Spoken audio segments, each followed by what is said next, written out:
E eu fiquei muito ofendido. Garanto para vocês. De raiva, eu li o olho da reportagem, aquele pequeno texto que introduz a matéria. Eu fiquei mais indignado ainda.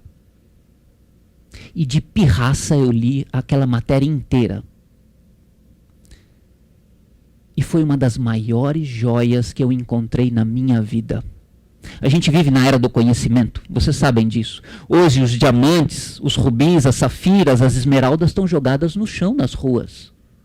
As maiores fortunas do planeta são sustentadas por conhecimento. E eu sou um mercador de conhecimento. Eu viajo todos os lugares que eu posso para aprender, porque eu transfiro isso, eu renovo, eu faço as minhas adaptações e passo adiante. Pois bem, só para vocês terem uma ideia do título daquela matéria. O homem que vende ignorância. Eu fiquei muito bravo. Mas quando eu li aquela reportagem, eu terminei, meu coração estava pulsando forte e rápido. E eu sabia que ali havia uma preciosidade para a minha vida. Pela primeira vez, eu cheguei à conclusão que a minha profissão ainda não existia. Mas o fato de ela não existir não significa que ela deveria continuar sem existir. Eu podia me apropriar dela. E foi aí que eu cheguei a essa conclusão. Eu vou contar um pouco da reportagem para vocês. Era a história de um americano chamado Richard Woolman, que era um sujeito brilhante. Ele foi melhor aluno da turma e ele fez 2 faculdades de alto nível ao mesmo tempo. Ele fez arquitetura e direito. Ele era simplesmente genial, foi escolhido como o melhor aluno e como orador da turma. Quando ele terminou as 2 faculdades, choviam empregos, propostas de empregos para ele. Então, ele escolheu a melhor, aquela que ele considerava a melhor. Foi trabalhar numa grande empresa, 1 ano depois, completamente desmotivado. Nenhum dos projetos dele, que eram extremamente arrojados, foi implementado. Desmotivado por não se realizar, pediu demissão, foi para outra, pensando agora as coisas vão ser diferentes. 6 meses depois, aturdido e confuso com todo o jogo de poder, ele também pediu demissão e resolveu virar consultor. Como consultor, ele foi empurrando a vida com a barriga.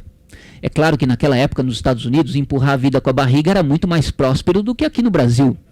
As pessoas viviam bem, mas nada ia muito longe com ele. Ele fazia um projeto aqui, dava uma consultoria lá, às vezes fazia alguma coisa fora da área dele. Um belo dia ele tinha em torno de 50 anos. Estava quebrado, sem dinheiro. Era verão, época de férias americanas. Ele passou a mão no telefone e começou a ligar para os clientes dele. Aqueles que tinham o poder de decidir estavam de férias. Aqueles que o atendiam não tinham o poder de decidir. Então ele não conseguiu nada. Estressado com essa situação, ele resolveu tirar umas férias também, para esfriar a cabeça. Mas ele não tinha dinheiro para fazer um pacote para o Havaí. Então ele pegou o carro velho dele, jogou uma malinha com as roupas dele no porta-mala e saiu sem destino, viagem pelo interior. Parou num bookstore, comprou um guiazinho de viagem, aqui no Brasil a gente chama às vezes de guia de camping, e foi sem destino. Aí começou o drama dele. Porque cada vez que ele queria uma informação daquele guia, alguma informação da posição que ele estava, um lugar para passar a noite, alguma coisa assim, ele abria o guia, olhava o índice, não estava contemplado no índice a categoria de informação que ele queria. Então ele ia procurar nas seções mais próximas. Ele começava a virar as páginas e não achava informação. Às vezes ele achava, por exemplo, um dia ele estava querendo um motel bem barato para passar a noite. Lá nos Estados Unidos o motel é para dormir. Pois bem, ele pegou a lista dos motéis, eles estavam ordenados por ordem alfabética. Eles tinham o preço, mas não tinham o endereço. Então ele tinha que olhar no mapa, cruzar a informação do mapa com o endereço do hotel para saber quais eram próximos da região onde ele estava. Bom, depois da primeira consulta, cada vez que ele ia olhar o guia, ele ia virando as páginas, porque não adiantava mais olhar as seções. E conforme ele ia virando as páginas, às vezes ele encontrava uma informação importante que ele imaginava. Essa eu vou precisar amanhã. Ou aquela eu vou precisar depois da manhã. Então ele começou a dobrar a abinha das folhas para achar mais facilmente a informação. Depois da segunda consulta assim, já tinha muitas folhas dobradas. Então ele começou a dobrar a folha inteira para achar mais facilmente as informações importantes. Mais meia consulta assim, já estava muita coisa dobrada. Ele começou a arrancar as páginas mais valiosas. Ele teve a pachorra de parar numa cidadezinha, num armazenzinho, comprar uma tesoura, um tubo de cola, uns clips, e assim foi a viagem dele. Cada vez que ele precisava de uma informação do guia, ele perdia 10, 20 minutos consultando o guia. Quando ele voltou de viagem, a primeira coisa que ele fez foi passar a mão no telefone e ligar para o editor daquele guia. E ele falou verdadeiros absurdos para o sujeito. Mas tudo muito bem argumentado. Aquela conversa pelo telefone lhe valeu uma entrevista corpo a corpo com o sujeito.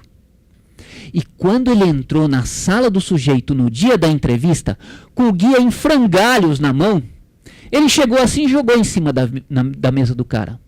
O cara se assustou, ficou muito bravo. Aí ele falou o que mais ele não tinha falado pelo telefone. Bom, é claro, ele foi botado para fora quase a tapa da sala. E o homem dizia para ele assim: se você acha que você é tão bom quanto você está imaginando, eu quero ver você fazer melhor. Ele fez muito melhor.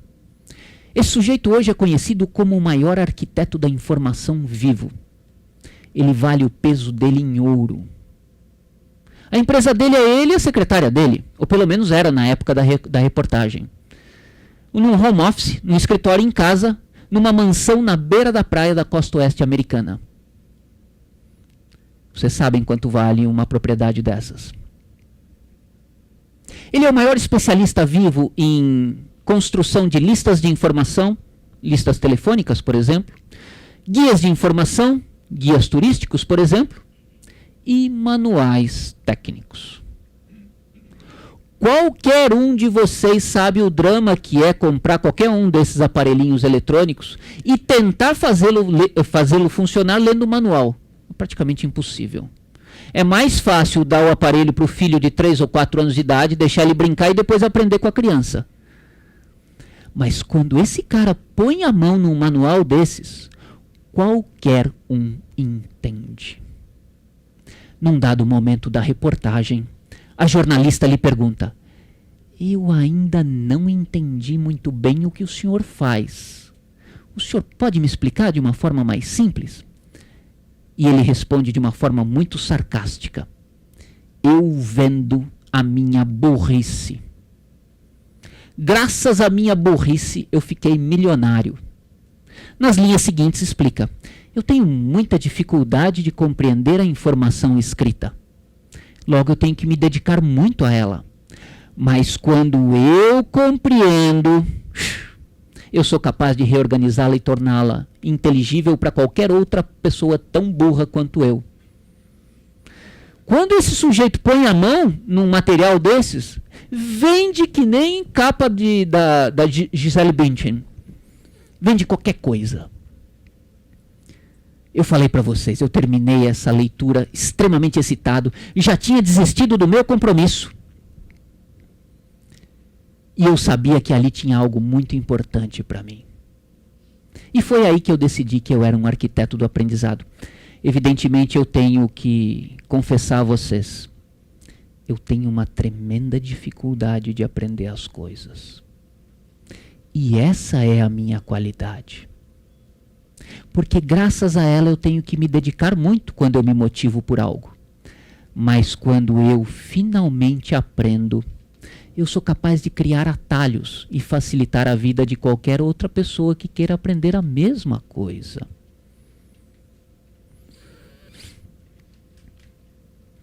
O que os neurocientistas descobriram nesses últimos 15 anos é que o cérebro humano cresce ao longo de toda a vida. Evidentemente, não é o cérebro inteiro que cresce. São algumas estruturas do cérebro, aquelas responsáveis pela retenção do aprendizado. Existe uma quantidade de células muito grande no nosso cérebro chamadas de astrócitos. Astrócitos são neurônios em estado germinal, inertes depois da primeira infância. O que os cientistas descobriram é que em qualquer fase da vida nós podemos, com a presença de alguns hormônios, nós podemos aumentar a concentração das substâncias chamadas de neuroativadoras. E esses astrócitos, numa alta concentração de neuroativadores, desenvolvem os seus axônios e começam a estabelecer novas conexões nervosas, aumentando a capacidade de aprendizagem. Eles foram ainda mais longe e descobriram pelo menos 3 categorias de estímulos que promovem o aumento da quantidade de neurônios. A primeira delas é a curiosidade. Tudo aquilo que nos deslumbra, que nos apaixona, que nos excita, que nos faz, que nos motiva, que nos faz desejar, são essas substâncias fluindo pelo nosso organismo, ativando velhos astrócitos, transformando-os em novos neurônios. Todos nós conhecemos o estado de atenção de uma criança, o tempo inteiro curiosa por tudo. Por isso ela tem tamanha capacidade de absorção e aprendizado.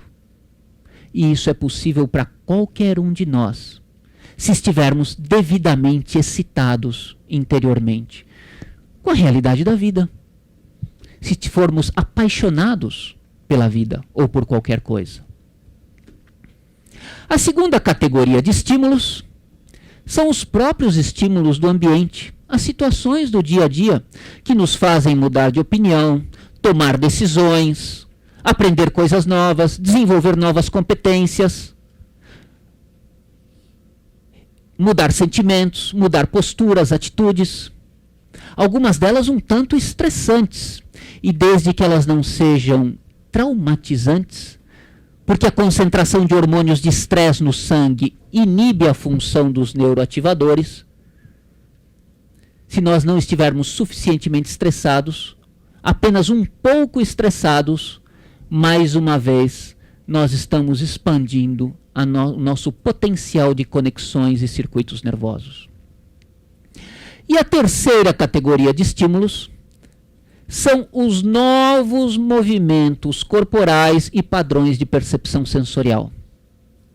Não se encaixam nessa categoria os movimentos automáticos e repetitivos de uma linha de produção industrial à moda antiga. Não. Tudo o que é novo se tornou automático, perde o poder de excitação. Por isso se justifica, por exemplo, que a cada 6 meses, 1 ano, 2 ou 3, nós aprendamos um novo instrumento musical, um novo esporte, uma nova atividade profissional, nem que nós não vamos exercê-la, um novo hobby, um novo divertimento qualquer, para manter o grau de excitação dos centros de coordenação motora. Só para vocês terem uma ideia da dimensão disso, no experimento com ratos. Os cientistas tinham 3 grupos de filhotes de ratos, que todos eles foram tratados nas mesmas condições: água, alimento e espaço vital em abundância. O primeiro grupo era o grupo de controle. Eles foram tratados como ratinhos de laboratório normais até a fase adulta. Ao segundo grupo, foi-lhes dado um brinquedo com o qual se entreter durante toda a fase de desenvolvimento, até a fase adulta. Ao terceiro grupo, era-lhes dado um novo brinquedo a cada 3 ou 4 dias, até a fase adulta. Com a mesma idade, esses ratinhos foram sacrificados e foi medida a massa cerebral. O primeiro e o segundo grupo tinham um cérebro de mais ou menos a mesma massa e praticamente o mesmo volume. O terceiro grupo tinha um cérebro com quase o dobro da massa.